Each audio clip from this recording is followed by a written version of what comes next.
estudiantes, a mi profe Lorena, muy buenas tardes, gracias por estar en este espacio. Buenas tardes, profe. Buenas tardes, apreciados estudiantes. Muy bien, muchas gracias.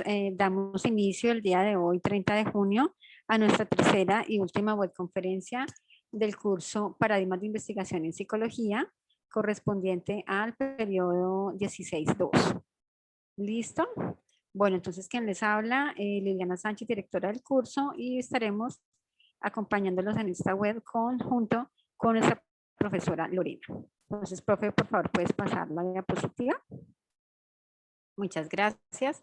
Bueno, los temas a tratar el día de hoy son los siguientes. Uno, el saludo de bienvenida.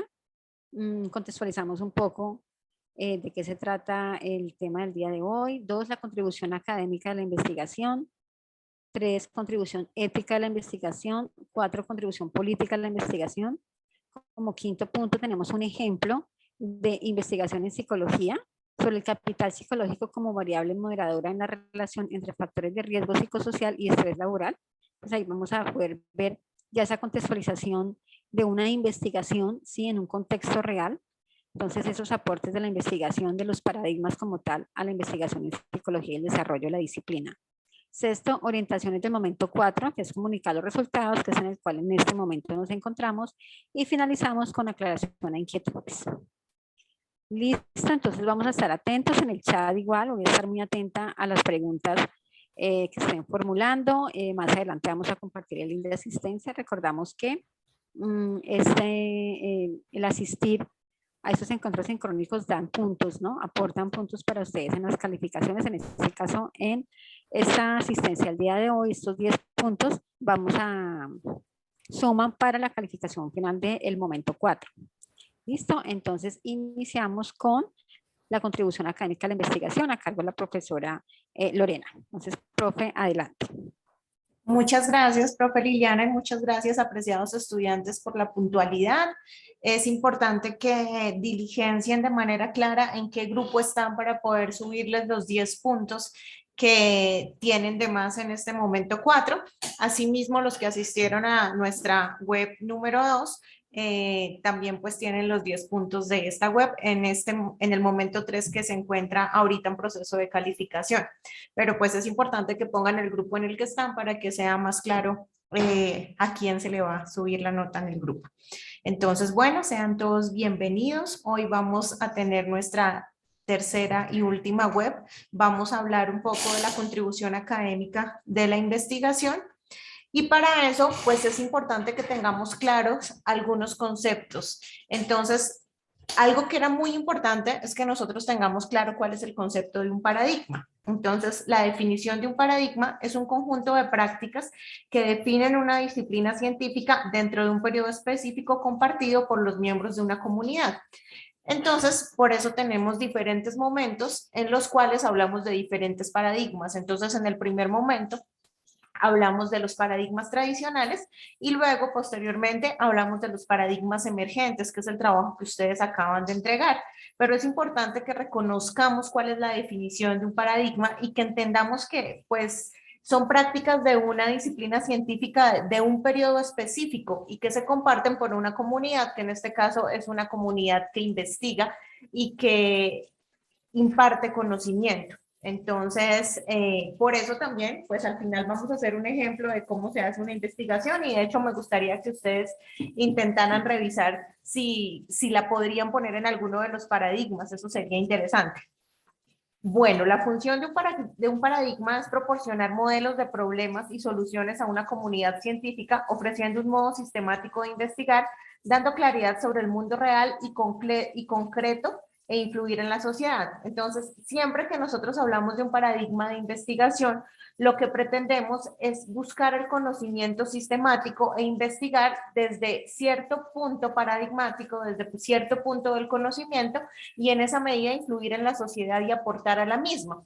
En este punto, obviamente, pues hablamos desde la psicología, y ustedes de pronto que tienen una función tan importante, de pronto desde la psicología social. Y el objeto de estudio son fenómenos y problemas de investigación y en este punto específicamente de psicología. Luego podemos hablar nosotros de escuelas de psicología. Entonces, una escuela es la forma de concebir y transmitir el conocimiento a una comunidad en particular. Entonces, digamos que de estos grupos científicos se generaban escuelas que compartían el mismo modo en el que concebían el conocimiento y lo transmitían. Entonces, se volvía una comunidad particular. La función es describir y predecir y comprender y también influir en esta misma comunidad y en la sociedad. El objeto de estudio es el conocimiento y el pensamiento. Ahora, una corriente es una tendencia de pensamiento que se desprende de paradigmas. Entonces, es como pensamos desde cierto paradigma, que también es algo que ustedes han estado descubriendo en la medida en que hacen ensayos, hacen estudios de caso, parados desde la postura de un paradigma, puede ser tradicional o de un paradigma emergente. La función de las corrientes es interpretar los fenómenos desde el pensamiento de la época.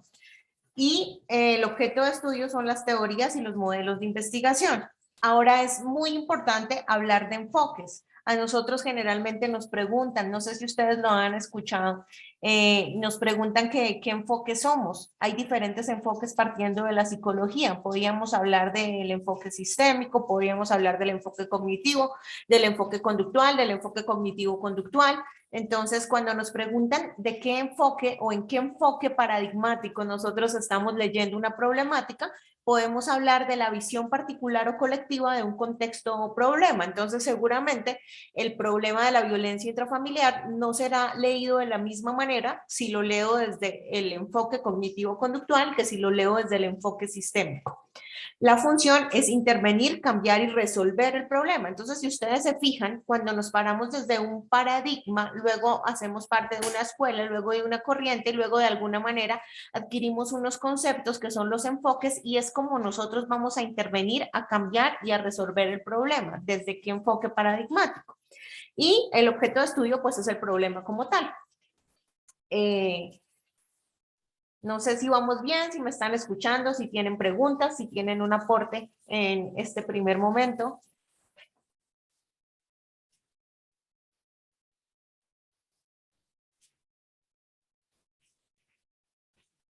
¿Me escuchan? ¿Vamos bien?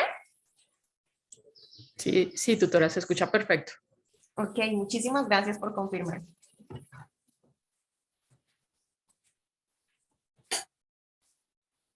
Bueno, entonces, pues nosotros generalmente cuando hacemos aportes investigativos buscamos una problemática de la cual nosotros queramos generar conocimiento, partimos de una teoría, luego buscamos un método, es como la forma en la que nosotros vamos a investigar, y luego pues vamos a generar unos resultados. Esto lo vamos a ver también cuando pongamos el ejemplo de la investigación para que ustedes se den cuenta más o menos cómo se siguen estos pasos. Entonces, digamos que cuando miramos el contexto nacional, y de hecho si ustedes se dan cuenta, muchos de ustedes hablaron específicamente de algunos temas que vemos acá. Entonces, condiciones de pobreza y miseria, conflicto armado, fragmentación de Colombia, violencia intrafamiliar y el abuso sexual, principales causas de muerte en los jóvenes, que puede ser también la violencia, derechos a la salud y a la educación, y muchos de ustedes también hablaron del COVID-19. Digamos que siento que en el contexto nacional este tipo de problemáticas son muy frecuentes y creo que por eso nosotros como ustedes como colegas, como estudiantes de psicología, también revisan el contexto y les llama la atención investigar desde alguno de estos temas partiendo de un paradigma tradicional o partiendo de un paradigma emergente. Entonces tengan en cuenta también lo que ustedes han investigado o lo que ustedes han avanzado frente a las problemáticas que han revisado, tanto en los momentos 2 como en el momento 3, para comunicar los resultados en este momento 4. Bueno, entonces, cuando hablamos de algunos parámetros que debemos tener en cuenta en la investigación en psicología, era también, si ustedes se dan cuenta, era cómo parto para realizar una investigación. Entonces, el primer punto es instalar una pregunta de investigación. Luego puedo revisar el conocimiento histórico y también dónde está situado geográficamente el punto en el que yo voy a investigar, porque seguramente no será lo mismo el efecto del COVID-19 en Europa que el efecto del COVID-19 en Latinoamérica o específicamente en Colombia. Entonces es importante que nosotros tengamos como la empatía y la capacidad de movernos en diferentes contextos y de entender que la problemática no es la misma dependiendo del contexto donde se esté generando. Y pues esto también implica que tengamos empatía y que tengamos una capacidad compasiva frente a las personas que estamos investigando o realizando la investigación. Entonces, esta fue una infografía que yo les compartí para el momento 3, que tenía que ver con un análisis de caso. Entonces, es importante que nosotros revisemos cómo es la metodología de un análisis de caso y si se dan cuenta, se parece mucho a la diapositiva que estábamos revisando anteriormente y era cómo ustedes podían generar una pregunta de investigación frente a una problemática que a ustedes les llamara la atención, dependiendo de la que para ustedes fuera clave. Algunos dijeron la violencia, algunos hablaron del conflicto armado, estaba revisando algunos que hablaron de el problema de los guayús, cómo también se ven violentados de alguna manera por el contexto social donde se desenvuelven. Entonces, hay una pregunta de investigación, ¿cierto? Por ejemplo, ¿cómo afecta la violencia a la comunidad guayú? Bien, luego buscan los datos y este es el momento donde yo empiezo a investigar. Posiblemente, si yo no voy a hacer una investigación como tal, como ustedes que están realizando, es como una búsqueda de investigaciones que ya se hayan realizado, entonces busco en una base de datos científico, busco artículos y el investigador encontrará cuáles son los antecedentes de esta problemática y qué se ha generado hasta el momento de información. Luego voy a hacer un análisis de los datos recopilados y luego haré la elaboración del informe. Entonces también pues quería recordarles cómo se hacía el análisis de caso para que ustedes revisaran y también se dieran cuenta cómo la investigación hace parte de todos los procesos, no solo del curso Paradigmas de Investigación, sino también de otros cursos donde seguramente se sigue este tipo de problemáticas. Entonces, bueno, hay algo que es muy importante en este momento 4 y es que nos solicitan reflexionar frente a la ética y el compromiso político y ético que tenemos cuando hacemos investigación. Entonces, les dejo esta reflexión que me parece muy importante y es como psicólogos adquirimos un compromiso ético y político, el cual implica formarnos para contribuir a un proyecto del país y del mundo, en el cual puedan materializarse los dos principios fundamentales para tener una vida digna, la igualdad y la libertad. Entonces, por eso ustedes tienen una pregunta pendiente, es cómo nosotros como psicólogos aportamos con la investigación de manera ética y pensando también en generar igualdad, equidad y libertad y en aportar a nuestro contexto, que en este caso pues es Colombia. Ahora vamos a hablar de la contribución ética en la investigación. Antes de pasar a este tema, no sé si haya algo que ustedes quieran aportar, si tienen preguntas hasta el momento o si continuamos.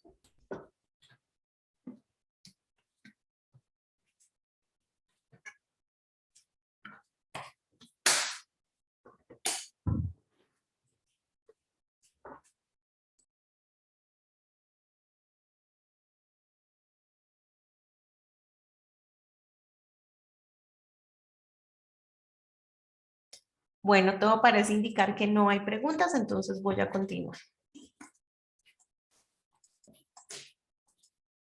Bueno, cuando hablamos de los fundamentos teóricos de la ética en el ejercicio profesional del psicólogo, es muy importante que revisemos la ley número 1090 del 2006 del Ministerio de la Protección Social, donde se reglamenta el código deontológico del psicólogo. Entonces, la ley que regula el ejercicio profesional del psicólogo en Colombia es esta que vemos acá y quiero que la tengan muy clara, la ley 1090 de 2006. Es importante que de pronto ustedes también le busquen, le hagan una miradita, la lean un poquito, porque este es el código que nos rige a nosotros como psicólogos y pues también donde se reglamenta cómo funciona el Colegio Colombiano de Psicólogos, que digamos que es la agremiación principal, además también es donde ustedes reciben su tarjeta como profesionales en psicología. Entonces, pues esta ley 1090 de 2006 reglamenta el ejercicio de la profesión de psicología y establece el correspondiente código deontológico y bioético. ¿Qué será deontológico y bioético? ¿Quién sabe? ¿O a quién se le ocurre algo de pronto? ¿A quién le suenan esas palabras?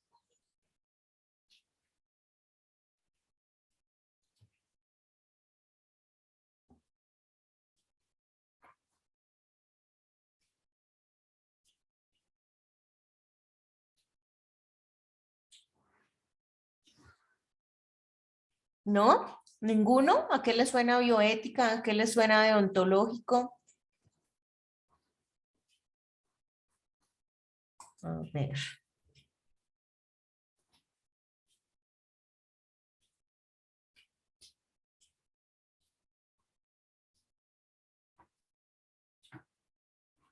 Joana, ¿estás por A ahí? los valores del ejercicio profesional. Muy bien, Judy, ¿estás hablando? ¿Me decías que a qué te suena? ¿A Señora, los valores de qué? a los valores del ejercicio de la profesión. Muy bien, muy bien. ¿Eso te suena deontológico o bioético? Yo creo que es un conjunto, profe. Muy bien.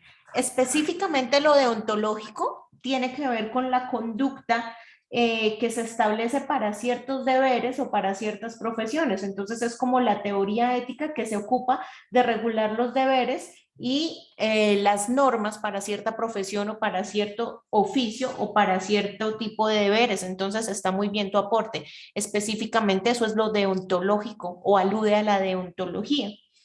Y lo bioético, muchas gracias, Judy, por tu participación.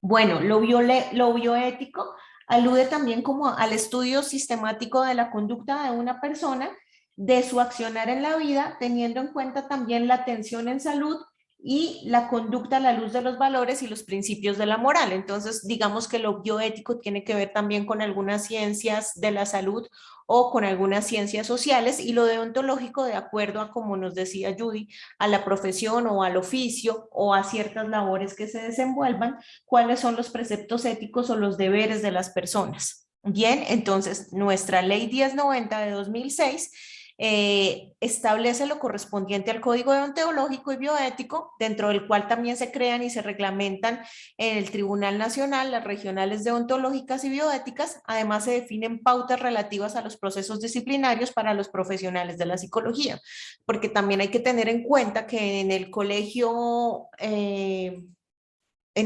Colombiano de Psicólogos es donde también nos expiden a nosotros los certificados profesionales.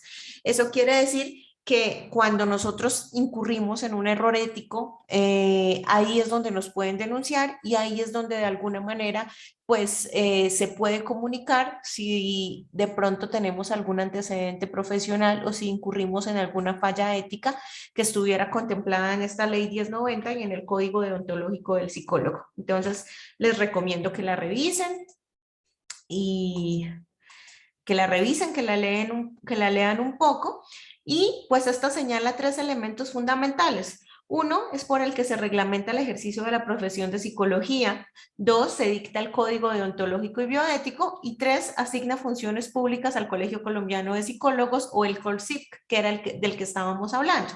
El Colegio Colombiano de Psicólogos, como les decía, es el que genera las tarjetas profesionales, también es nuestra agremiación más grande, también hace investigación, es una agremiación muy importante y pues estas funciones se definen a partir de la ley 1090 del 6 de septiembre del 2006. Bueno, y entonces ahí vamos a encontrar algunos principios dentro de la ley 1090 y dentro del código deontológico del psicólogo. Entonces vamos a encontrar los principios éticos que deben guiar la toma de decisiones del profesional en Colombia. Entonces, por ejemplo, acá se determina que hay que realizar un consentimiento informado, tanto para la atención clínica como también para la investigación. También nos genera cuáles son los límites y condiciones para las cuales se maneja el secreto profesional.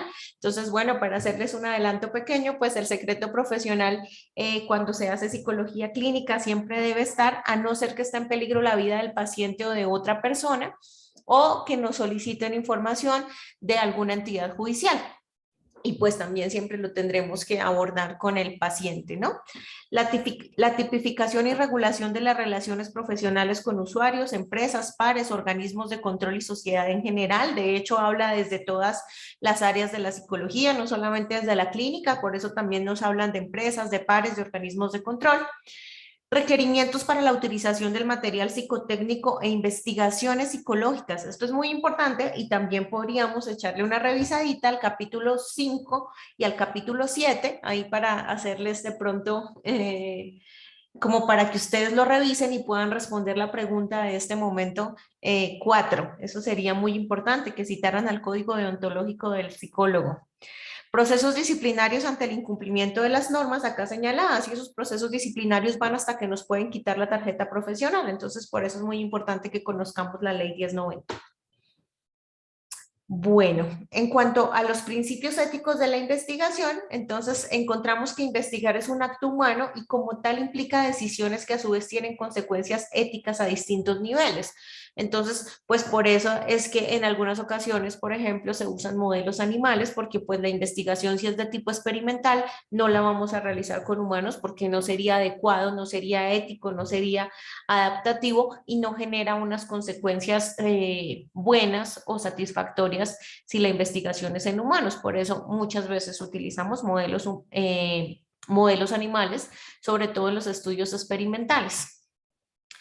Como práctica incluye rutinas, reglas, procesos, formatos, es decir, una materialización colectiva del saber y por tanto implica discernir colectivamente sobre lo que nos conviene o no de esta práctica. Entonces es importante que nosotros también como psicólogos muchas veces utilizamos cuestionarios o utilizamos pruebas psicotécnicas o utilizamos algunos instrumentos de medición que tienen que ser validados en Colombia. Bien, puede que esté en español, pero si no está validado en Colombia, por ejemplo, no lo podemos usar. Por eso nos dice que es una práctica que incluye unas reglas y unos procesos y unos formatos que son importantes materializarlos y que necesitamos saber y conocer para hacer una investigación de manera adaptativa. Es un constructo social que implica un riesgo ético, entonces muchas veces nos vamos a ver en un riesgo ético o en un dilema ético que debe ser identificado y modulado. Entonces tenemos que tener en cuenta que nosotros trabajamos generalmente con personas, con ambiente, con la sociedad y que nuestro trabajo es aportarle a los mismos, no lo contrario. Como búsqueda de la verdad implica cero tolerancia a los errores de protocolo, la falsedad y la adulteración en su desarrollo. Entonces, cuando nosotros vamos a hacer una investigación, hay algunas responsabilidades que nos atañen. Entonces, es importante tener en cuenta las perspectivas de los participantes y el investigador. También es muy adecuado que ellos conozcan cuál es el objetivo de la investigación. Por eso, generalmente se hace un documento que es el consentimiento informado, que ellos puedan decidir si quieren participar o no quieren participar, si se van a generar los nombres, que frecuentemente no se hace, sino que se respeta la privacidad, que ellos sepan cuál es el objetivo de la investigación, en qué van a participar, cuáles son las condiciones, cómo va a ser el tema de la privacidad, buscar el menor riesgo para los participantes y la sociedad. Entonces, ellos siempre deben estar enterados para qué es el estudio, cómo se va a realizar, cómo se va a cuidar la privacidad, de alguna manera en qué afecta que ellos estén participando en el estudio, si realmente no los afecta, y en general cuáles son las condiciones, y siempre hay que buscar el menor riesgo para los participantes. Ahora vamos a hablar un poco de la contribución política de la investigación para tener en cuenta nuestra pregunta que la van a resolver ustedes de manera individual en este momento 4, que es comunicar la propuesta. Entonces, es muy importante que entendamos que cuando nosotros hacemos investigación, frecuentemente buscamos la transformación social, buscamos transformar un territorio, buscamos aportar a la comunidad. Y lo político implica polis, que se refiere a lo concerniente a la ciudad y a la ciudadanía o a lo público. Entonces, la investigación inminentemente tiene que ver con la política, porque concierne a lo público, a la ciudadanía, a la sociedad como tal. Entonces, el conocimiento psicológico latinoamericano, y hablamos de un autor que es importante y es Martín Baro, nos hace una pregunta importante. La psicología responde a las necesidades e intereses más importantes y urgentes de la mayoría de los latinoamericanos. ¿Ustedes qué creen? Revisando investigaciones, de pronto revisando ustedes problemáticas que han estudiado en este módulo, ¿creen que la psicología responde a las necesidades e intereses más importantes y urgentes de la mayoría de los latinoamericanos? ¿Qué creen ustedes?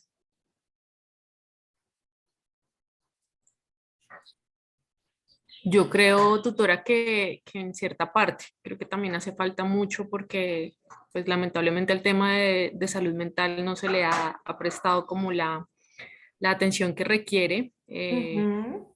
y muchas veces también la gente lo ha estigmatizado mucho y quizás eso es lo que no ha permitido que se pueda hacer de la forma en que se debe hacer o más integral. Muy bien. Además, estoy de acuerdo contigo porque también existe mucha investigación que no llega a ser útil a la sociedad, porque no se establecen políticas públicas, porque no llega a las personas como tal. Nosotros, por ejemplo, y me llama mucho la atención que ustedes investigaron o hicieron sus procesos de sus trabajos, sus proyectos del momento 2 y el momento 3 en varias problemáticas, pero una que se repitió mucho fue el COVID y lo que tú dices es muy cierto. Esto generó una dificultad en la salud mental en la mayoría de personas y sobre todo en Latinoamérica cuando no hay acceso a los servicios de salud, sobre todo en Colombia no tenemos acceso a psicología, se nos dificulta mucho el acceso a psiquiatría y entonces pues seguramente las necesidades y los intereses más importantes de Latinoamérica van a ser difíciles de abordar cuando no aportamos a lo público, cuando no hay una política pública que diga que es necesaria que la salud mental no tenga puertas cerradas, que haya un psicólogo que se pueda atender, que el sistema de salud cambie, sobre todo en el tema de salud mental. Y por eso es importante que la investigación genere esto que es lo político, lo público, que se permita que el usuario ya después de que se hace la investigación, por ejemplo, de cómo afecta el COVID-19 la salud mental de los colombianos, a partir de esa investigación se generen políticas públicas que sí puedan dar respuesta.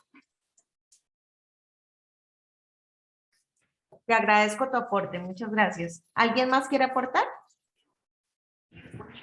Profe, también es interesante, por ejemplo, desde la universidad retomar los mejores trabajos de investigación y que entren en algún concurso a nivel nacional para que se cree una política pública. Yo trabajo en una universidad, en la Facultad de Salud, donde se ve mucha afectación en depresión, ansiedad, en los mismos recientes estudiantes de medicina porque están atendiendo pacientes y a veces no saben manejar las situaciones.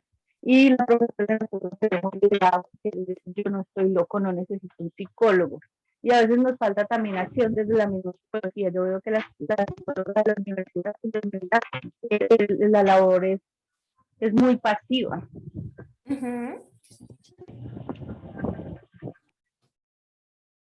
Se te escuchaba un poquito entrecortado, pero creo que todos te pudimos entender cuál era la idea principal de lo que decías y es muy importante lo que dices.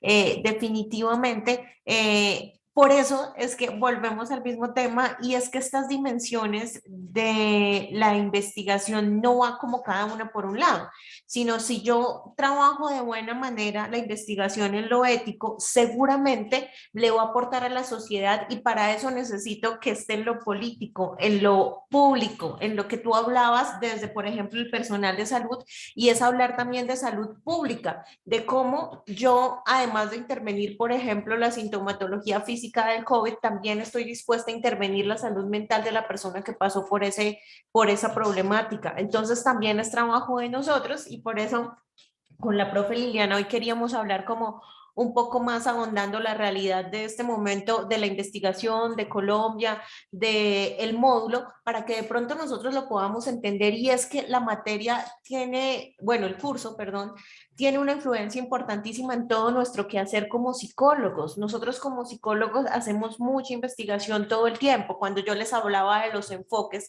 entonces revisamos una problemática desde un enfoque y desde el enfoque que viene de un paradigma, de una escuela y de una corriente científica.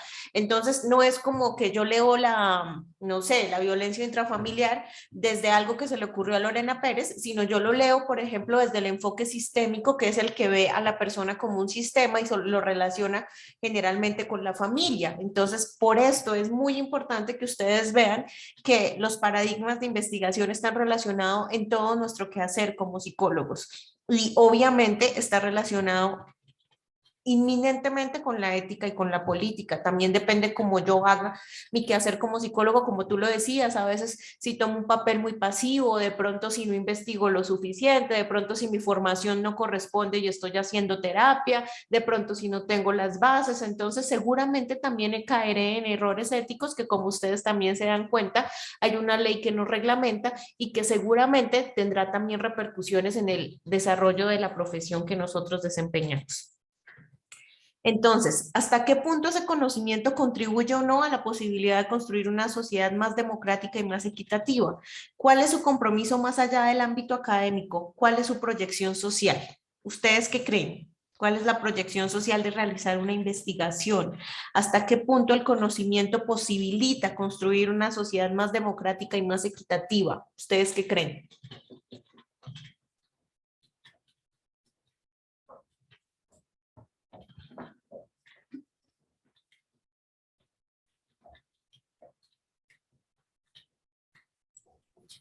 Pues Pues tutora, sin yo duda. creería. Muy bien, me encanta que participen porque si no me siento haciendo un monólogo, pero entonces vamos de a una. A ver, veo que el micrófono estaba de Galaxy A32 que no tiene nombre y no sé, no veo más micrófonos abiertos por ahora, pero me gustaría escuchar la comunicación de ambas. Entonces, no sé quién quiera empezar. Bueno, Judith levantó la mano muy bien y de pronto después sigue el que está nombrado como Galaxy A32. Entonces, Judith, cuéntame. Yo creo que contribuir con el desarrollo colectivo individual. Se me dio la pregunta, profe, qué pena la vuelvo a hacer. ¿Hasta qué Sí, punto el conocimiento contribuye o no a la posibilidad de construir una sociedad más democrática y más equitativa? ¿Cuál es su compromiso más allá del ámbito académico? ¿Cuál es la proyección social de este mismo conocimiento? Eso, contribuir con el bienestar. Hay una lectura, o sea, en psicología de los grupos estuvimos viendo las lecturas de Martín Barón, que él hablaba que la actividad del psicólogo tendría que ir más allá de, de la investigación y de producir textos, sino de preocuparse por la señora de los tintos, preocuparse por los conflictos de los vecinos, ir a la comunidad, intervenirla, mirar cuáles son los factores de riesgo y en base a la investigación ejecutar esos planes de acción.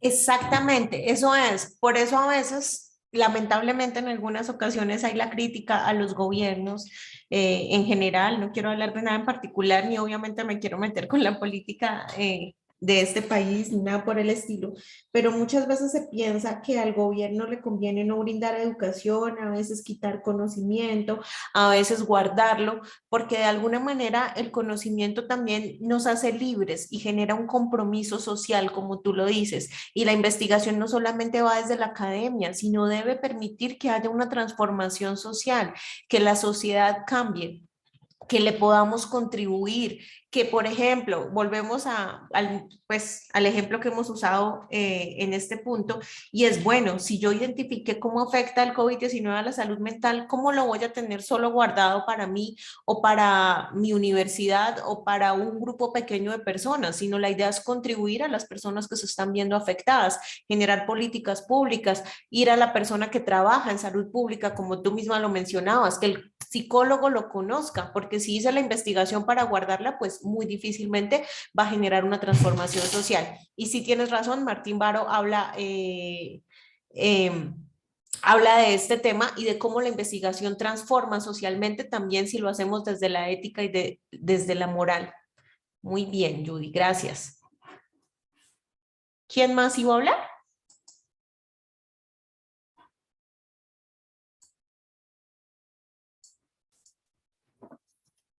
¿Alguien más?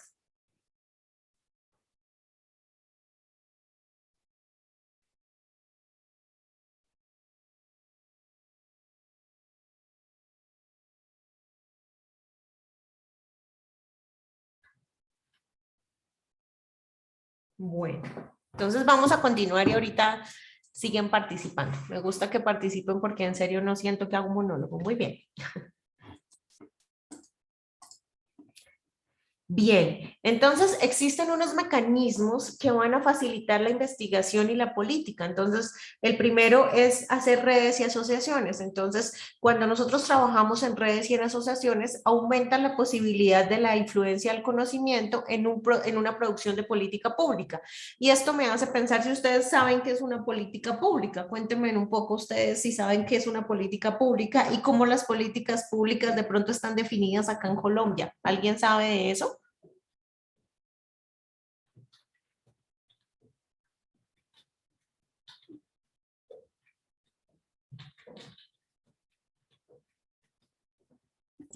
Son como las decisiones que se toman a nivel gubernamental y algunas normas frente a un tema en concreto, ¿no?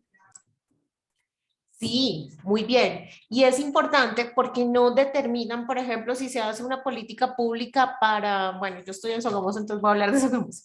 Para Sogamoso, no determinan solamente que haya pasado por esta alcaldía que está ahorita en vigencia, sino las políticas públicas generan unas acciones que generalmente van a 10 años. Entonces eso quiere decir que no depende de la persona que esté en ese momento de alcalde o de gobernador o de presidente, sino depende es de lo que se haya estipulado en la investigación, y este conocimiento permite que se produzca la política pública y que ésta tenga una durabilidad en el tiempo y tenga unas acciones que deben ir desempeñándose.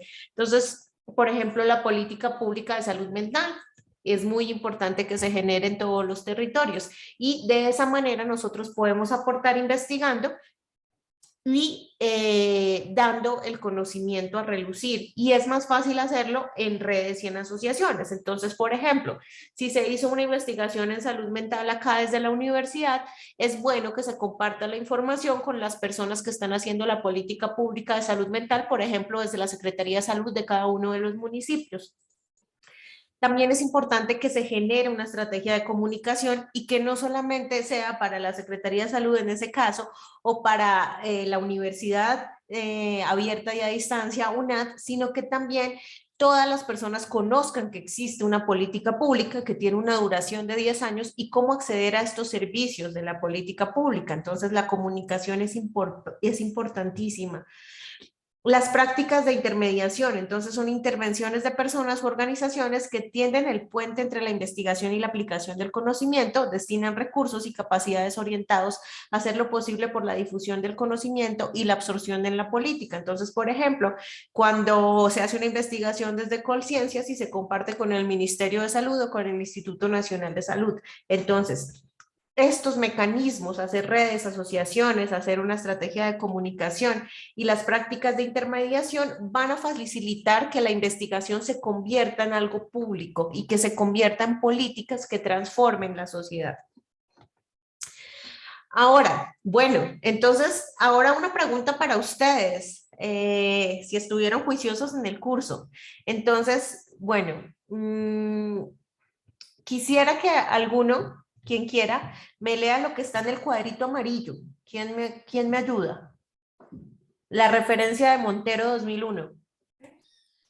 Las 5 dimensiones de un paradigma, ontología, epistemología, metodología, ética y política, no son compartimientos estancos que pueden ignorarse entre sí. Toda epistemología está directamente relacionada con una concepción ontológica que define al ser y al objeto del conocimiento, en función de los cuales se produce una relación cognoscitiva. A su vez, el método que se aplique refleja igualmente a estos dos aspectos. Quien habla de ontología, de epistemología y de metodología no puede dejar de referirse a la ética y a la política. ¿A quién favorece, daña o lesiona la investigación? Muy bien, muchas gracias. Jen dice acá. Jenny, muchas gracias. ¿Qué entiendes tú de eso que leíste? Así como a grandes rasgos. ¿Qué entiendes tú de eso que leíste?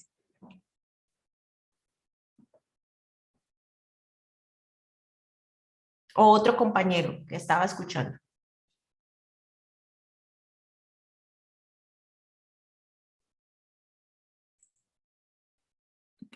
O sea, que definitivamente todo tiene que ir de la mano para poderlo trabajar y para que funcione como tal esas normas y eso que se quiere hacer con los paradigmas, ¿no? Que básicamente es como encaminar y ser una guía hacia lo que se quiere investigar en este caso, pues nosotros que estamos viendo investigación.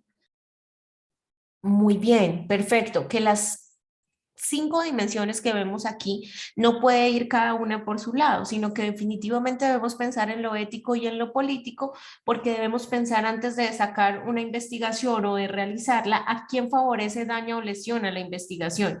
Y si favorece y si genera una transformación social, pues seguramente será el proceso en el que debo trabajar.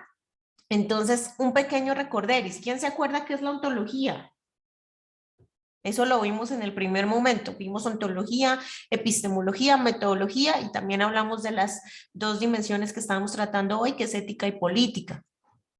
¿Quién se acuerda qué es la ontología? O no sé, un concepto que tengan, no sé.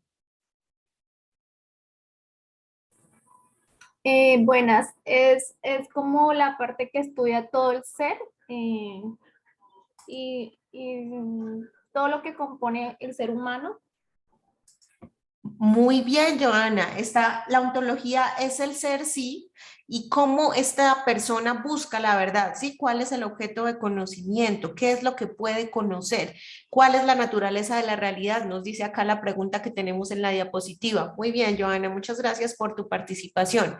Y entonces, en este punto, ¿qué es la epistemología? La epistemología tiene que ver como con el origen y todos los conceptos que se manejan pues desde algún punto de vista. Perfecto, muy bien. Es como esa relación que existe entre quien conoce y lo conocido, o sea, el sujeto con el objeto de investigación, ¿cierto? Y lo que tú decías es muy importante, ¿desde qué punto está leyendo el objeto esta persona? Por eso si ustedes observan que hay un muñequito abajo, dice el conocimiento del sujeto y el objeto coinciden, entonces vemos 2 personas revisando un objeto que es A, y vemos que alguna persona lo lee como B y alguno lo lee como C. Entonces, es de dónde viene el conocimiento de esta persona. Epistemológicamente hablando, ¿desde dónde está leyendo el objeto? Entonces, lo está leyendo desde qué paradigma. El que lo lee con B lo está leyendo desde el paradigma positivista tradicional y el que lo está leyendo con C seguramente desde un paradigma emergente de los sistemas. O, por ejemplo, hablemos de que este es un paciente o una problemática y él lo está leyendo desde el enfoque sistémico y esta persona lo está leyendo desde el enfoque cognitivo-conductual. Bien, muy bien, están muy juiciosos, me gusta que participen. Bueno, y entonces, ¿qué es la metodología?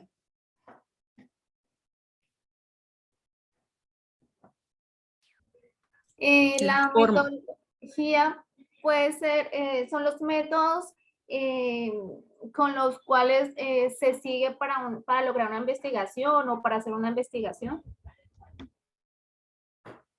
Muy bien, está perfecta, ¿cierto? Es cómo yo o de qué modo voy a producir el conocimiento. Entonces, me puedo parar desde un paradigma tradicional positivista y hacerlo de manera cuantitativa, o puedo hacer una etnografía desde el paradigma crítico social, y esas son 2 metodologías totalmente diferentes para seguramente leer una misma problemática o un objeto, siendo yo el sujeto de investigación. Muy bien, muy juiciosos. Y pues la ética es el juicio, la apreciación entre el bien y el mal y la forma correcta del bien común. Entonces, aquí cuando hablamos de ética, entonces nos estaríamos refiriendo a cómo nosotros como psicólogos utilizamos el código deontológico de la psicología y sabemos cómo vamos a actuar frente a esta investigación que estamos realizando. Entonces, ¿a quién favorece, a quién daña, a quién lesiona esta investigación, o si eso no está surgiendo?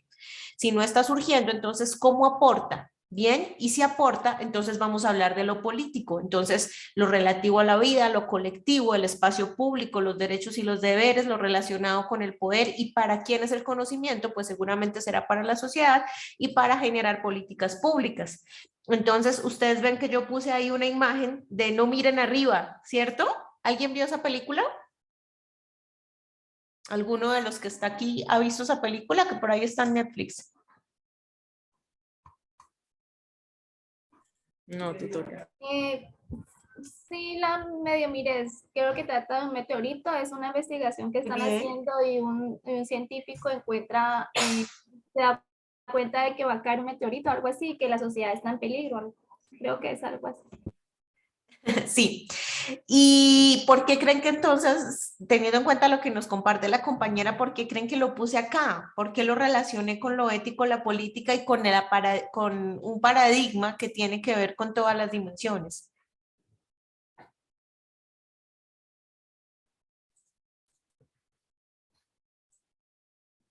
Bueno, es que si no la han visto es difícil, ¿no? Pero bueno, cuando la vean de pronto lo comprenden. Y en esta película, como nos dice la compañera, pues va a caer un meteorito y pues digamos que lo descubre un doctor y una estudiante de doctorado, pues que están haciendo su investigación y se dan cuenta pues que esto va a pasar, le comunican a la NASA y luego obviamente hay que comunicarle a la presidenta de Estados Unidos y todo el proceso.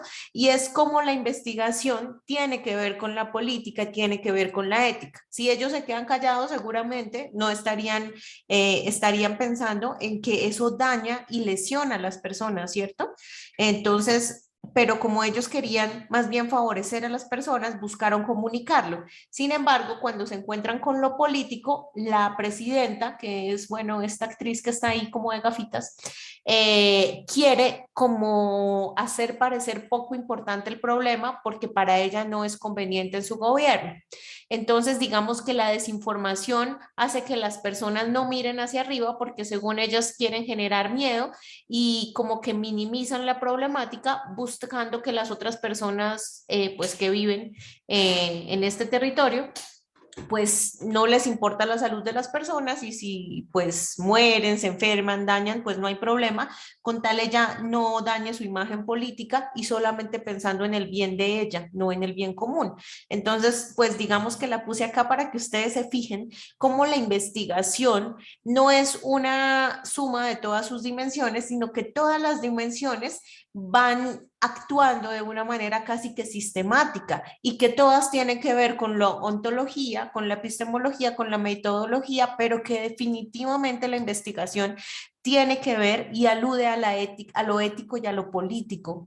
Entonces, pues nosotros desde psicología que tratamos con personas, con la sociedad, independientemente de donde lo estemos trabajando, desde la organización, desde lo educativo, desde lo clínico, vamos a tener que ver con personas y por eso es importantísimo que tengamos en cuenta la dimensión ética y política de la investigación.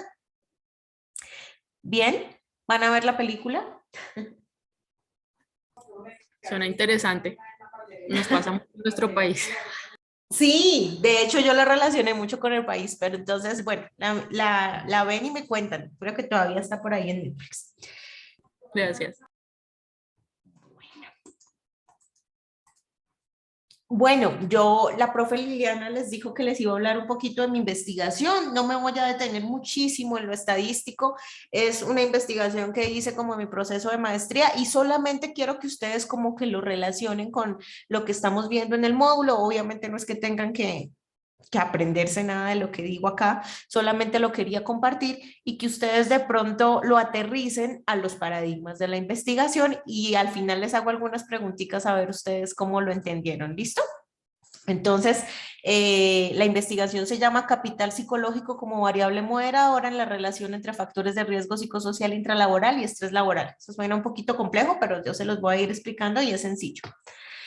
Entonces, como les decía, cuando uno empieza a hacer un proceso de investigación, primero tiene que revisar cuál es el planteamiento del problema o cuál es la pregunta de investigación. Entonces, yo en algún momento trabajé como psicóloga ocupacional o psicóloga de salud ocupacional y revisaba que había una intervención de riesgo psicosocial pero que muy poco se ahondaban las conductas protectoras. Entonces, generalmente lo que se hace en una organización cuando las personas tienen estrés o tienen factores de riesgo psicosocial alto, es que hacen ciertas capacitaciones, lo hacen como por cumplir la norma, pero no se llega a generar como conductas protectoras, no se revisa que realmente se esté cumpliendo con la normatividad, sino como que se hacían ciertas capacitaciones para cumplir y ya. Entonces, ya digamos que en Colombia hay una normatividad clara y estaba determinado que eran los riesgos psicosociales y que era el estrés, que ahorita les cuento un poquito, pero yo veía que no existía como una manera de intervenir muy adaptativa, solamente se hacían ciertas capacitaciones y ya. Entonces, se me ocurrió o se nos ocurrió con mi directora de tesis en ese momento, generar un tercer elemento que hace parte de la psicología positiva o de la psicología organizacional positiva, que es un constructo. Ya en la presentación habíamos hablado de un constructo. ¿Qué será un constructo? ¿Quién ha escuchado qué es un constructo? Me cuenta un poquito antes de que continúe.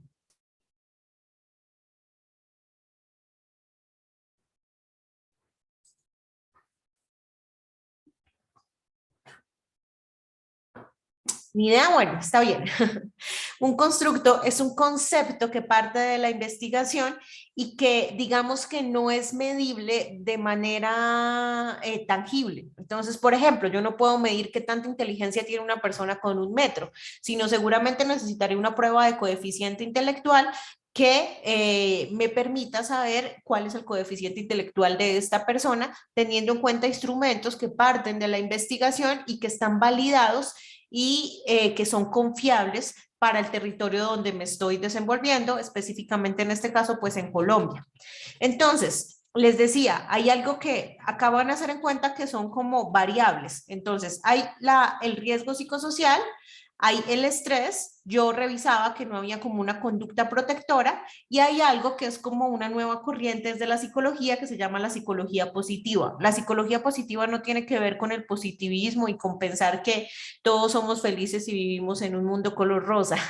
La psicología positiva tiene que ver con que así como nosotros nos enfermamos, seguramente en algún momento sufrimos, por ejemplo, un trastorno mental, un trastorno adaptativo, tenemos depresión, también hay emociones y virtudes positivas en cada una de las personas. Esto lo habló Seligman, que fue el presidente de la APA, y bueno, otros autores de psicología positiva, y era como, por ejemplo, se hizo la investigación, por ejemplo, en la Segunda Guerra Mundial. Entonces, como, por ejemplo, habían personas que reaccionaban ante la misma circunstancia de la Segunda Guerra Mundial, entonces algunos se suicidaron, algunos no pudieron con la depresión por perder a su familia y algunas otras personas, por ejemplo, generaban fundaciones, ayudaban al otro, crearon, digamos, alguna forma de aportar a la sociedad, de proyectar. Entonces, él decía que debían existir algunas diferencias entre las personas. También lo hicieron con modelos animales.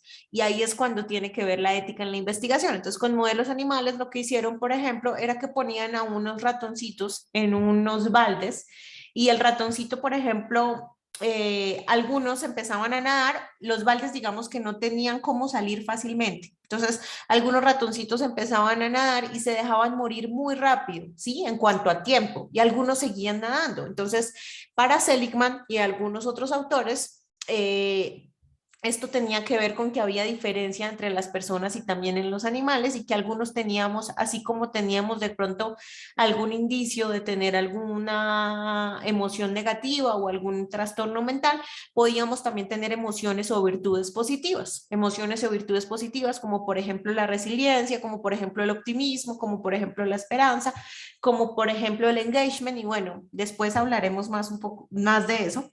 Pero pues en general eso es la psicología positiva, que si se dan cuenta no tiene que ver con el positivismo tóxico, sino es una corriente de la psicología muy bien estudiada, muy bien fundamentada desde la investigación y por eso pues se me ocurrió que podíamos incorporar una variable de la psicología positiva acá.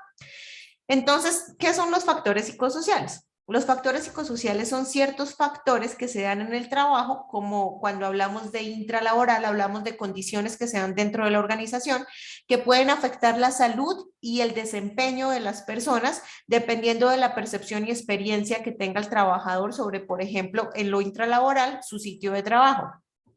Lo extralaboral tiene que ver con las condiciones fuera de la organización que también pueden afectar al trabajador y existen algunas condiciones individuales como por ejemplo la edad, como por ejemplo el género, entonces que también determinan que estos factores psicosociales sean nocivos o no para la salud o el desempeño de estas personas. Esos son los factores psicosociales.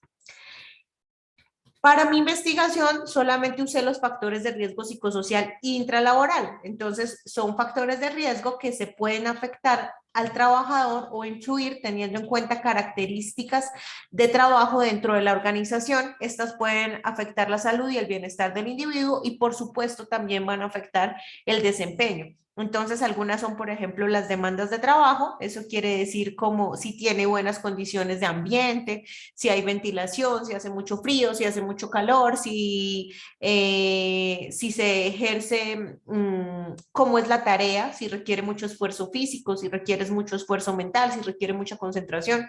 Entonces, ¿cuáles son las demandas de ese trabajo?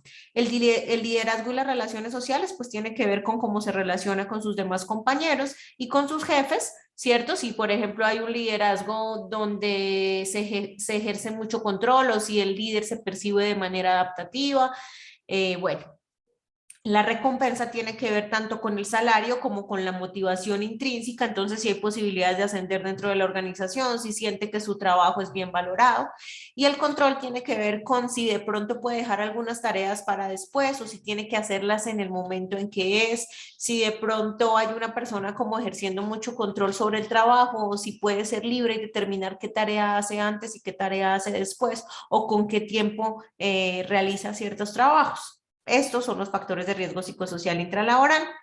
Y el estrés laboral, que sería la siguiente variable, pues son las condiciones individuales que tienen que ver con lo intralaboral y lo extralaboral, que generan un efecto cuando no hay suficientes recursos de afrontamiento cognitivo, fisiológico, o sea, eso quiere decir que va a tener algunos pensamientos relacionados con el estrés, como por ejemplo, que ya no quiere ir al trabajo, sentimientos de inutilidad. En cuanto a lo fisiológico, por ejemplo, dolores de estómago, dolor de cabeza. En cuanto al comportamiento, por ejemplo, podría tomar cafeína o fumar más de lo habitual.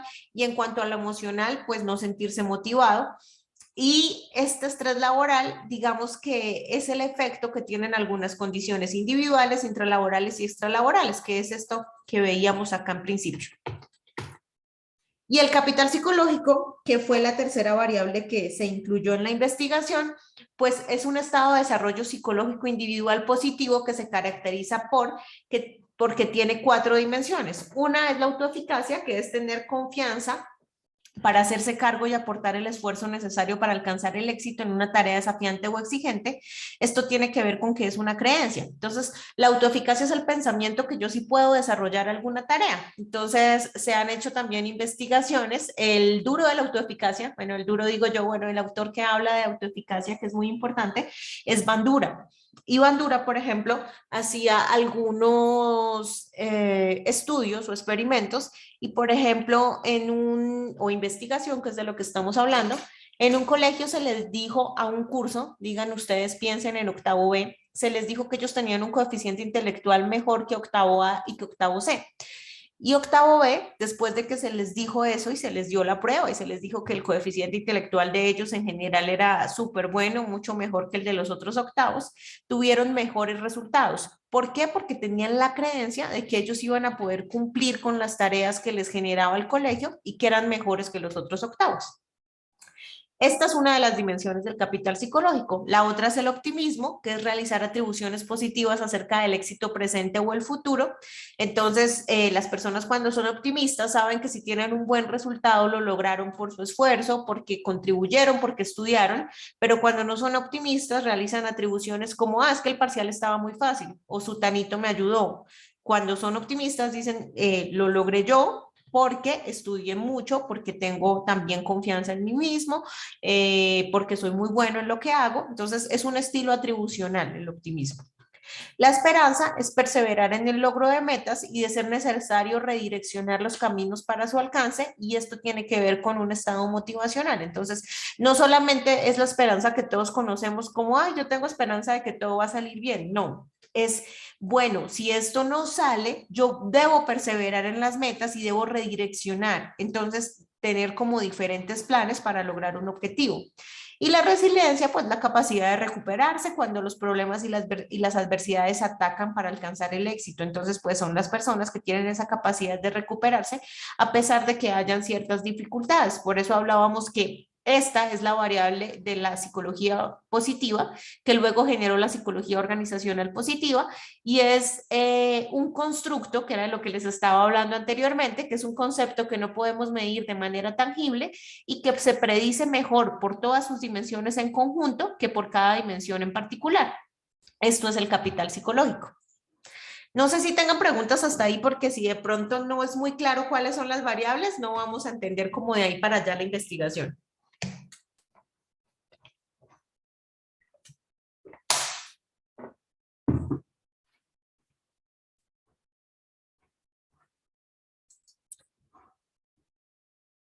¿Está claro? Se fueron a dormir, se tomaron un café, están almorzando. Hasta el momento, claro, tutora. Muchas gracias, Jenny. Muy bien. Sí, señor, claro. Muchas gracias. Entonces, vamos acá a ahondar entonces en la investigación y a encontrar que había un planteamiento del problema, ¿sí? Entonces, a mí se me ocurrió que había un problema con los factores de riesgo psicosocial y el estrés que no era como que se abordaran de una manera muy buena. Entonces, ahí salió una pregunta de investigación. Y es, ¿el capital psicológico modera la relación entre los factores de riesgo psicosocial intralaboral y estrés laboral? Esa fue la pregunta de investigación. Como veíamos en principio, para investigar hay que hacerse una pregunta, ¿cierto? Y luego hay que revisar otros componentes teóricos. Para el estudio de caso que ustedes hicieron había que hacer una pregunta. Entonces, aquí la pregunta de investigación es esa, ¿sí? El capital psicológico modera la relación entre los factores de riesgo psicosocial intralaboral y el estrés laboral. Entonces, cuando hablamos de una variable moderadora, no hablamos solamente de una variable que se encuentra en la mitad de dos, sino que genera un efecto. Entonces, acá la pregunta es, ¿el capital psicológico genera un efecto, en esta relación que ya existe de riesgos psicosociales intralaborales y estrés? Y el efecto puede ser de aumento o de disminución. Eso es una variable moderadora básicamente, que interviene entre la relación que ya existe entre dos variables y que puede generar un efecto de aumento o de disminución. Y de la pregunta de investigación sale el objetivo. Entonces, el objetivo general fue analizar la posible relación de moderación del capital psicológico entre los factores de riesgo psicosocial intralaboral y el estrés laboral. Y del objetivo general frecuentemente salen unos objetivos específicos, que en este caso fue evaluar los factores de riesgo psicosocial intralaboral, estrés laboral y capital psicológico en una muestra de trabajadores colombianos y someter a un modelo conceptual explicativo de estrés generado por las condiciones de riesgo psicosocial intralaboral a partir de la posible moderación del capital psicológico. Esto, bueno, digamos que esto ya es un rollazo más estadístico que otra cosa, pero lo que quiero que tengan en cuenta es cómo se generó una pregunta de investigación a partir de un problema, ¿sí? Acá está la pregunta. ¿Cómo se genera un objetivo general y luego cómo generamos unos objetivos específicos para responder qué? La pregunta de investigación y para de alguna manera generar soluciones para el problema de investigación, que fue el planteamiento de problema, que fue la primera diapositiva que vimos. Entonces hay que tener un método que hablamos de la epistemología, de la metodología, y acá decimos que el diseño es un diseño expo facto. Eso quiere decir que las situaciones suceden en un único momento transversal, dado que los acontecimientos relacionados con la variable ya ocurrieron y se medirán en un único momento.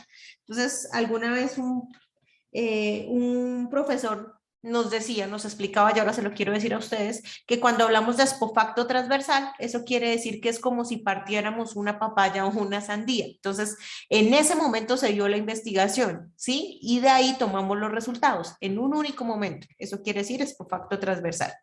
El tipo de investigación, entonces, parte de una hipótesis de un modelo teórico de moderación, lo que implica un estudio explicativo derivado de una estrategia asociativa que permite probar las relaciones hipotéticas planteadas para el mismo a partir del diseño explicativo con variables latentes y observables. Entonces, piensen en ese método y ustedes me dicen más o menos en qué paradigma podría estar ese método. ¿Listo? Lo van pensando. Hola, mi Tati. Bueno, entonces, acá con el método nos dice que es un modelo explicativo derivado de una estrategia asociativa y acá encontramos cuáles eran las hipótesis o supuestos. Entonces, la hipótesis 1 era el capital psicológico modera la relación entre los factores de riesgo psicosocial y el estrés. Si ustedes se dan cuenta, abajo dice H1. Eso quiere decir que se sospecha que hay una relación entre factores de riesgo psicosocial intralaboral y el estrés, que digamos que pues ya casi que lo teníamos claro, pero que queremos revisar si el capital capital psicológico modera esa relación. Esa es la hipótesis 1, y si ustedes ven, hay una flechita que sale de capital psicológico hacia la relación de factores de riesgo psicosocial intralaboral y estrés. La hipótesis 2 es el estrés tiene una relación negativa con el capital psicológico. Eso quiere decir que cuando hay más estrés, entonces se disminuiría el capital psicológico. El capital psicológico tiene una relación negativa con los factores de riesgo psicosocial. Entonces, cuando hay mayor capital psicológico, entonces la percepción del riesgo psicosocial intralaboral disminuye. Los factores de riesgo psicosocial intralaboral tienen una relación positiva con el estrés. Entonces, a mayor factor de riesgo psicosocial, mayor estrés. ¿Sí? Entonces, cuando hablamos de positiva, es que los dos van hacia el mismo lugar. Cuando hablamos de negativa, es que, digamos, en la medida en que uno aumenta, el otro disminuye. Entonces, por eso nos dice la última hipótesis, los factores de riesgo psicosocial intralaboral tienen una relación positiva con el estrés. Eso quiere decir que cuando tengo mayor percepción de riesgo psicosocial intralaboral, hay mayor estrés.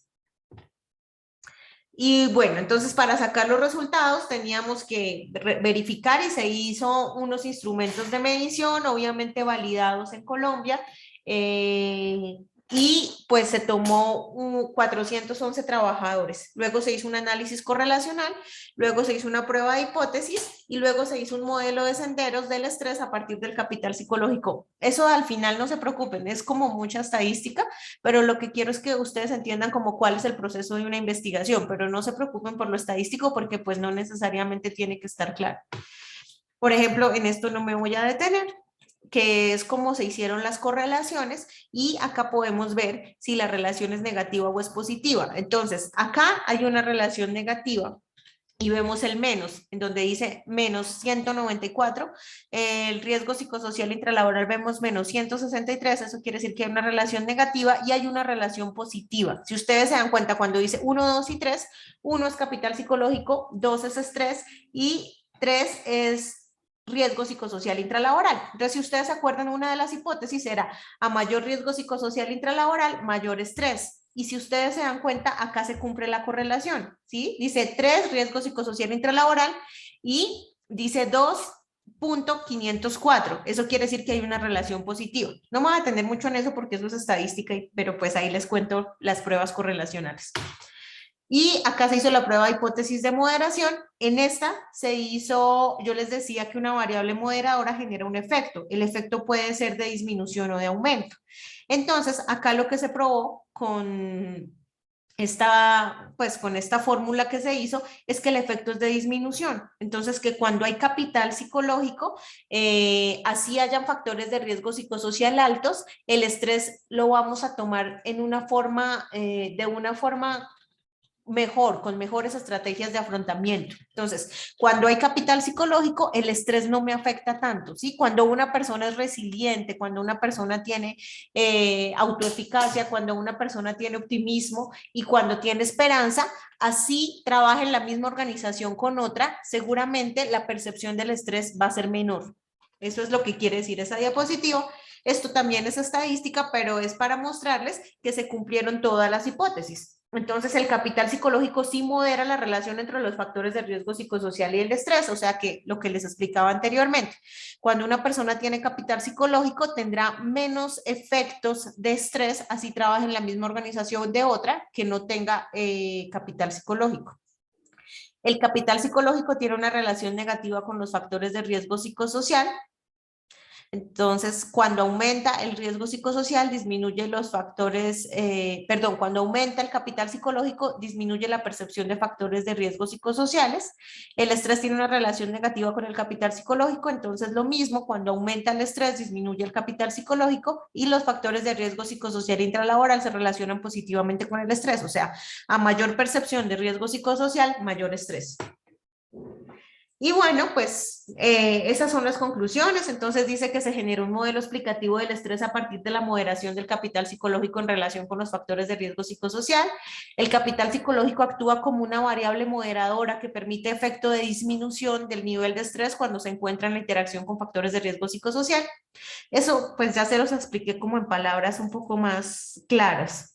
Y esta última conclusión de la discusión es importantísima, y es que las dimensiones y el constructo son considerados estados psicológicos positivos, por tanto susceptibles al entrenamiento. Esto es importante. Cuando hablamos de psicología positiva, y en este punto que el capital psicológico es un constructo de la psicología organizacional positiva, esto quiere decir que no son variables rasgo. Una variable rasgo, por ejemplo, es la personalidad. Usted es por personalidad introvertido o usted es por personalidad extrovertido y va a ser muy difícil que eso cambie.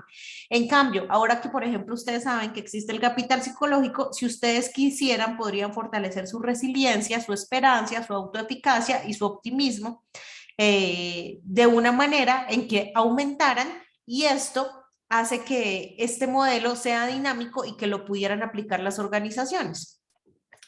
Entonces, bueno, ¿cómo se relaciona esto que les estoy contando con lo ético y con lo político?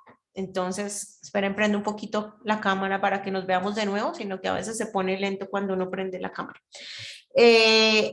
Para darle manejo, por ejemplo, a lo ético, lo que tuvo que hacerse es, por ejemplo, trabajar con instrumentos de medición que estuvieran validados en Colombia, y si no, había que validarlos. Había que generar un consentimiento informado. A cada una de las 411 personas que participó en el estudio debían firmar ese consentimiento informado.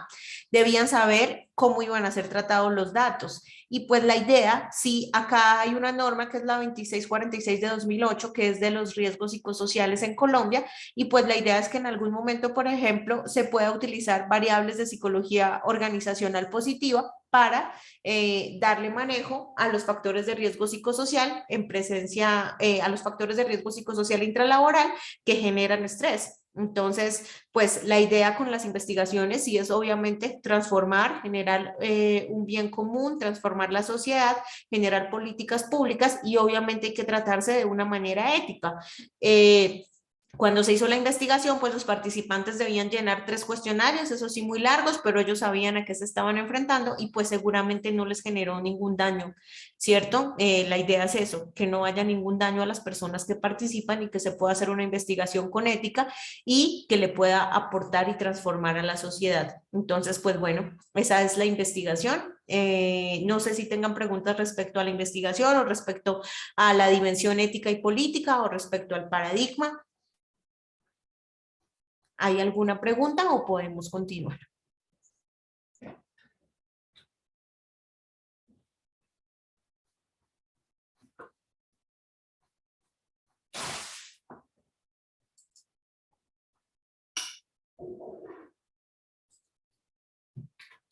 Gracias a Ingrid, que veo que dice que está interesante. Zuleima me había contestado que era claro. También Mercia. Muy bien. No sé si ahorita sea claro también. La profe Liliana les envió también el listado de asistencia para que por favor lo diligencien. Todo quedó claro. Muchísimas gracias. Bueno, entonces vamos a hacer un jueguito que son 5 preguntas y vamos a hacer un Kahoot. Les voy a enviar el link por acá por el chat, y no sé si la profe Liliana me autoriza, no sé si está por ahí, si me autoriza para que a la persona que gane el Kahoot le subamos unos punticos más. Claro, profe, sí, me parece buena idea. Listo, entonces a la persona que gane el Kahoot le subimos, no sé, 3 o 5 puntos más, no sé, la profe me dice. Y les voy a compartir el link por el chat. Espérenme un minutito.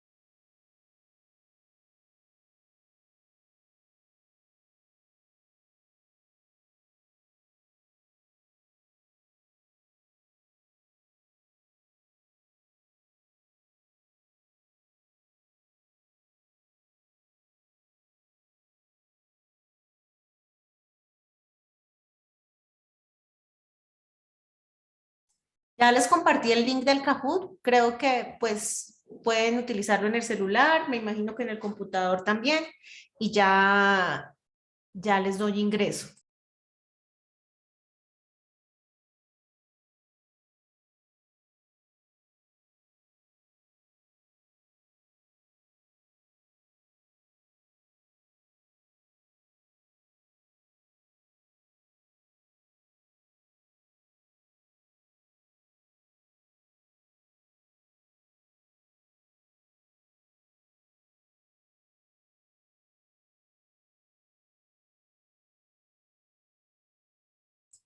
Muy bien. Se están conectando. Acá veo a Liliana, a Paola y a Jenny.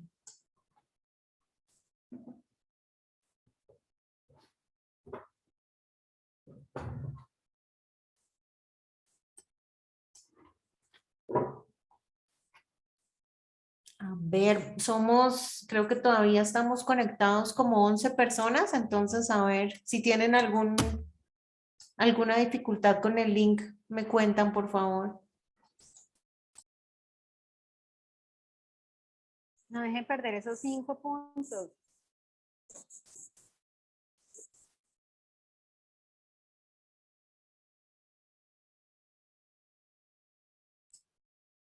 A ver, son 5 punticos. A ver, 2 minuticos más para que se conecten. Muy bien, Zuleima. Bien.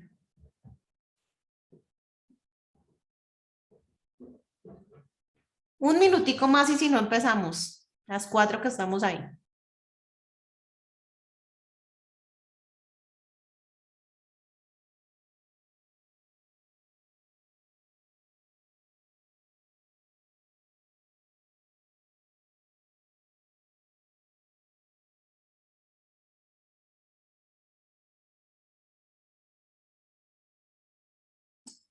Bueno, entonces vamos a empezar. Ah, ya, Judy, muy bien. Judy Caterine. Alcanzaste a conectarte. Listo, vamos a empezar entonces. Ay, yo tengo que mostrarles la pantalla, ¿cierto?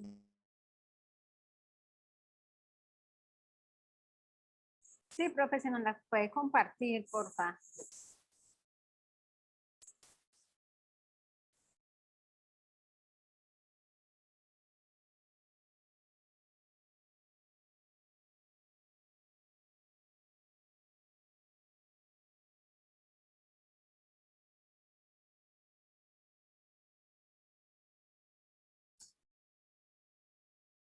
Muy bien, están viendo la pantalla, ¿verdad? Sí, señora.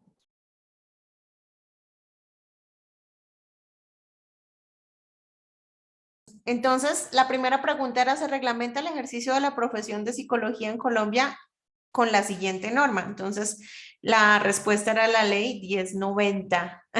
El decreto 2646 lo acababa de decir, pero era el de riesgos psicosociales. ¿Ven? Pero bueno, muy bien, vamos por la segunda. Es que no sé por qué no me está cargando bien. Pasa algo. Profe, no me ha dejado participar. No he podido contestar nada. Me dice que incorrecto, pero no respondí nada. Qué raro, vamos a ver si con la A mí, siguiente, ¿listo? a mí solo me aparecían también unas figuras geométricas, no me aparecía nada más. Es que están viendo la, Sí, exacto, a están mí viendo también. la pantalla ahora sí. Se las voy a leer, ¿listo? Por si acaso. Se las voy a leer desde Sí, acá señora. y Es tienen que decir, estar que viendo la pantalla. vemos acá en la pantalla y contestamos allá, ¿sí? Sí, exactamente. Ven en la Ok, pantalla chévere. y ustedes contestan si están en el celular, desde el celular, o si están en el computador, desde el celular. Pero la pregunta Ok, la ven acá y yo se las voy leyendo. ¿Listo? ok, tutor. Listo, perfecto. Vamos por la siguiente. ¿Qué es un paradigma? Nos dice la pregunta. Entonces, el rojo dice conjunto de prácticas que definen una disciplina científica. El amarillo dice conocimiento y pensamiento. El azul, mecanismo de participación ciudadana. Y el verde, colectividad, lo relativo a lo público. Muy bien, contestaron muy bien. Un paradigma es un conjunto de prácticas que definen una disciplina científica.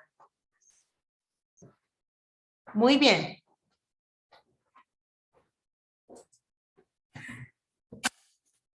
Muy bien, por tiempo va ganando Jenny, me imagino. Jenny Rincón, segundas va Zuleima, tercera Paola. Muy bien.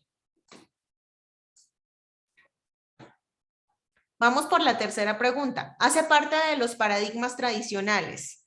El rojo dice positivista, el amarillo dice rojo y azul correctas, el azul dice crítico social y el verde dice todas las anteriores. Tienen 15 segundos. Muy bien, rojo y azul correctas. Muy bien, perfecto. Esa era la respuesta, porque era pues el paradigma positivista y el crítico social. Muy bien. Zuleima Tavera, Paola y Jenny. Muy bien. Vamos por la cuarta pregunta. ¿Cuál es la relación entre quien conoce y lo conocido? Esa es la pregunta correspondiente a qué dimensión. Rojo dice ontología, amarillo dice conocimiento, azul dice epistemología y verde ética y política. Muy bien, vamos a ver quién contestó la amarilla, quién contestó la azul, que era la correcta, que es epistemología. Y bueno, vamos a ver. Zuleima, muy bien, vas ganando. Profe, no pude participar, no pude entrar. Muy bien. Y la última, según Montero, ¿cuáles son las 5 dimensiones de un paradigma? Ontología, metodología, deontología y políticas públicas, epistemología, ética, metodología, ontología y política, bioética, ontología, políticas públicas, epistemología y metodología, bioética, ontología, epistemología, metodología y política. Tienen 13 segundos.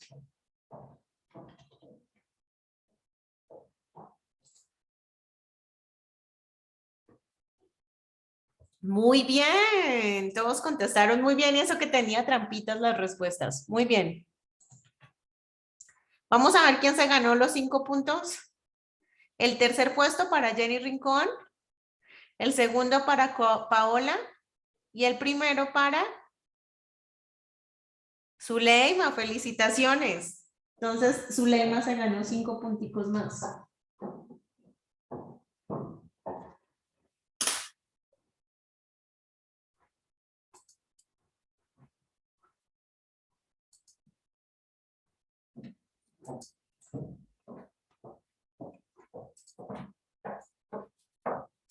Muy bien, muchas gracias a todas por participar. Sé que de pronto al principio fue un poquito complejo porque no se estaba compartiendo pantalla, pero bueno, pudimos hacer el ejercicio. Voy a continuar con la presentación que continúa nuestra directora, la profe Liliana.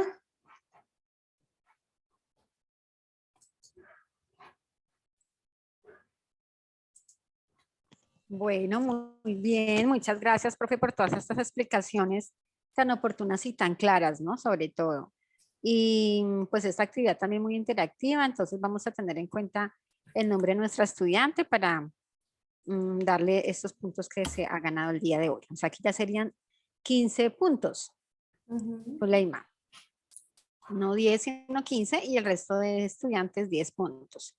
Bueno, entonces vamos a dar unas orientaciones, el momento 4, el cual se titula comunicar los resultados, ¿no? En este momento estamos en esta actividad.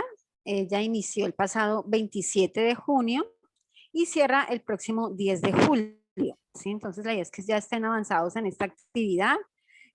Lo que se pretende acá es cumplir con el resultado de aprendizaje número 4, que es donde el estudiante será capaz de comunicar a través de una síntesis los resultados del problema mediante la información obtenida, reconociendo la importancia de la investigación en psicología.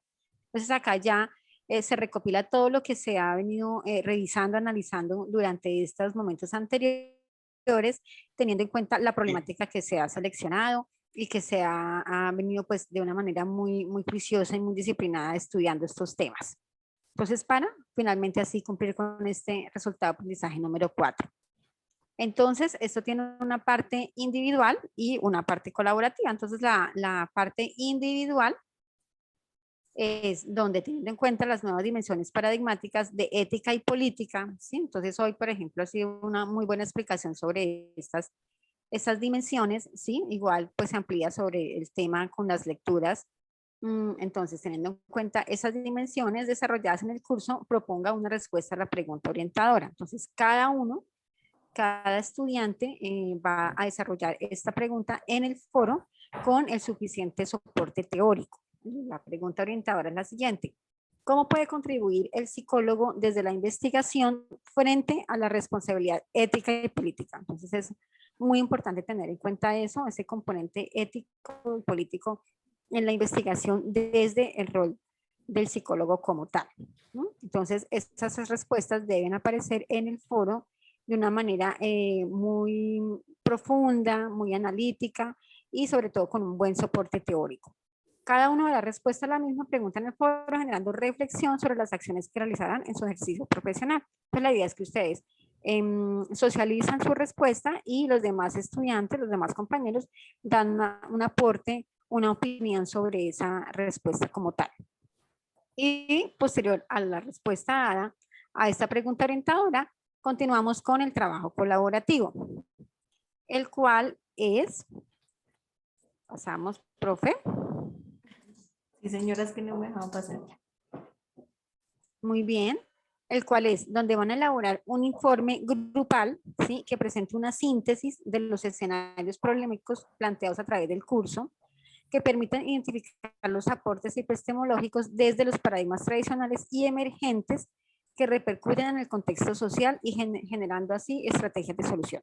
Entonces aquí es muy claro que teniendo en cuenta toda esa postura, ¿sí? Epistemológica de nuestros paradigmas que revisamos durante todo el transcurso del curso, tanto tradicionales como emergentes, entonces con base en esa información, en estas teorías, pues vamos a dar unas estrategias de solución, ¿sí? De acuerdo pues a los escenarios polémicos que revisamos también durante el curso, ¿sí? Pero todo partiendo desde esos aportes epistemológicos. Es así que el trabajo pues va a contener toda esta parte de la síntesis como tal y a su vez las respuestas a las preguntas orientadoras que se van a visualizar en el foro de actividades como tal. Entonces el trabajo netamente va a presentar la síntesis, ¿sí? Como tal, el informe de la síntesis de las estrategias de solución desde el punto de vista de los paradigmas, y adicional en el foro se van a presentar las respuestas. No es necesario colocar las respuestas también en el trabajo final, sino también pues se van a visualizar en el foro como tal. Entonces en el momento de calificar pues se van a revisar estos dos escenarios, digámoslo así, el trabajo como tal y el foro colaborativo y los diferentes aportes que ustedes hicieron ahí. Entonces, muy bien, no sé si tienen alguna otra pregunta, alguna inquietud del tema, de los momentos. Recuerden, apreciados estudiantes, estar pues en una constante comunicación con su docente. Si tienen alguna pregunta, algún aporte, es importante darlo a conocer. Sí, estar muy pendiente de sus calificaciones. Estamos llegando ya al final de este periodo académico, entonces, por tanto, es muy importante que ustedes estén como al día en todos los trabajos como tal, estar revisando para no tener sorpresas al final y empezar a los reclamos desde el momento uno, porque de eso no se trata, sino también llevar como un proceso muy juicioso y disciplinado del curso como tal. Aquí vemos que alguien levantó la mano, adelante. Sí, señora, la Jenny, creo que levantaste la mano, cuéntanos. Tutoras, quería preguntarle, ¿la respuesta a la pregunta orientadora es desde los 3 paradigmas emergentes que vimos o se escoge uno de estos? ¿O desde el que veníamos trabajando? La respuesta es como solamente desde lo ético y lo político. De hecho, podrían incluir lo que vimos hoy del código deontológico si quieren, o de cómo se investiga según Colciencias, lo que ustedes quieran, como para darle de pronto un peso teórico a su respuesta, pero tiene que ver es con la dimensión ética y política. Ya el segundo punto del que nos habla la directora, la profe Liliana, sí tiene que ver con alguno de los paradigmas o como ustedes lo quieran revisar. Entonces es cómo le dan respuesta a las problemáticas de las que ustedes han venido hablando desde alguno de los paradigmas, tanto tradicional como emergente. Ok, perfecto, muchas gracias. Profe, qué pena. Acá cuando hablamos en escenarios problemáticos es sobre la problemática que hemos trabajado anteriormente en las actividades anteriores, en los trabajos anteriores. Sí, señora, así es. Y ahí lo relacionamos con algún Paradigma. paradigma y le damos una solución a través de ellos, ¿sí? Perfecto, sí, señora, así es. Comunicar los resultados, muy bien. Por ejemplo, no les pregunté, pero la investigación que les socialicé, como desde qué paradigma estaba, chicos, ¿qué creen?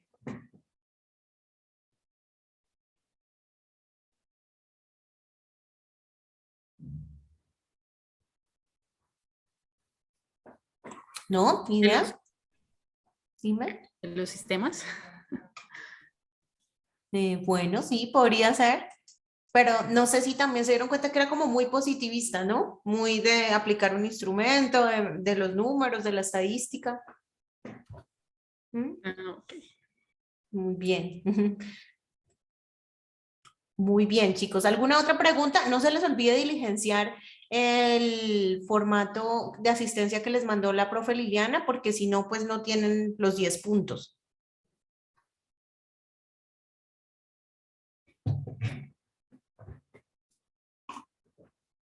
Hay una lectura de ética y política que les puede funcionar, que está en la unidad 1, si se acuerdan. Ahí hay una lectura de ética y política porque en la unidad 4 no hay lecturas. Entonces, esa les puede funcionar, más también la web y más también revisar el código deontológico y todo lo que vimos ahorita. ¿Listo? ¿Preguntas, quejas, inquietudes, buzón de sugerencias? ¿Nada?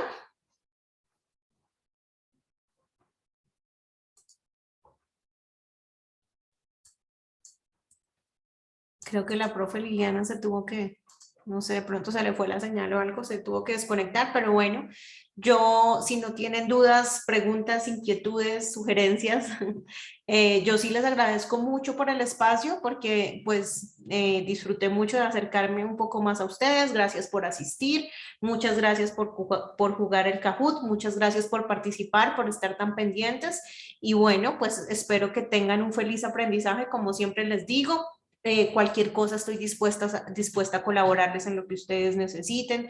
La idea es que obviamente todos salgamos pues con mucho aprendizaje, pero pues también con muy buena nota también del curso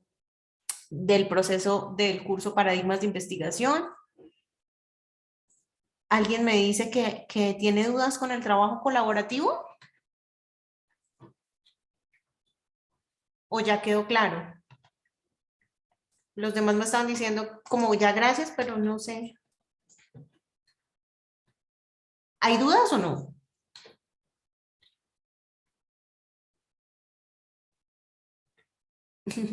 Bueno, pues igual si había alguna duda, pues simplemente es que ustedes revisen las problemáticas de las que han venido hablando. Desde algún paradigma epistemológico, es bueno que ustedes escriban desde qué paradigma lo están leyendo, ¿no? Que investiguen, que esté la pregunta de investigación y cómo se generaría una estrategia de solución a esos problemas de los que ustedes han venido hablando, tanto en el momento 2 como en el momento 3. En realidad me parece que es una actividad muy sencilla, pero que también da cuenta de lo que ustedes han aprendido en el módulo, en el curso.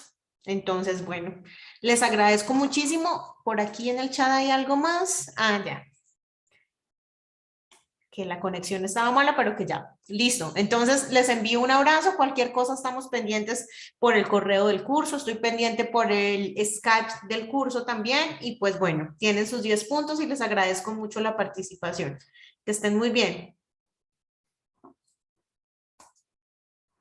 Muchas gracias. Hasta luego, tutora.